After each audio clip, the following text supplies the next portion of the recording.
আসসালামু আলাইকুম ওয়া রাহমাতুল্লাহি ওয়া বারাকাতুহু। আলহামদুলিল্লাহ, সুপ্রিয় দর্শক শ্রোতা, রিজিকে বরকত হওয়া এবং রিজিক বৃদ্ধির আমল, হাদিস শরীফে নবী করিম সাল্লাল্লাহু আলাইহি ওয়াসাল্লাম এই আমলটি আমাদেরকে শিখিয়ে দিয়েছেন। প্রিয় দর্শক, এই আমলটি খুবই বিস্ময়কর আমল। আপনি যদি নিয়মিত এই আমলটি করতে পারেন, ইনশাআল্লাহ কখনো কোনোদিন আপনাকে অভাব স্পর্শ করবে না, ইনশাআল্লাহ।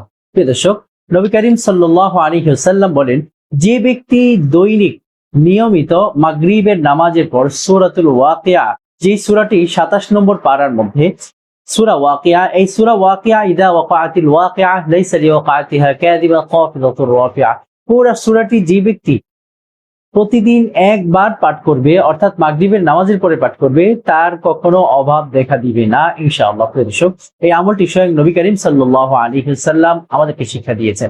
আশা করি বুঝতে পেরেছেন। এমনই আরো গুরুত্বপূর্ণ ভিডিওগুলো পাওয়ার জন্য অবশ্যই আমাদের চ্যানেল সাবস্ক্রাইব করে রাখুন, ভিডিওতে লাইক, কমেন্ট এবং ভিডিওটি ব্যাপক পরিমাণে শেয়ার করে দিন। আসসালামু আলাইকুম ওয়া রাহমাতুল্লাহ।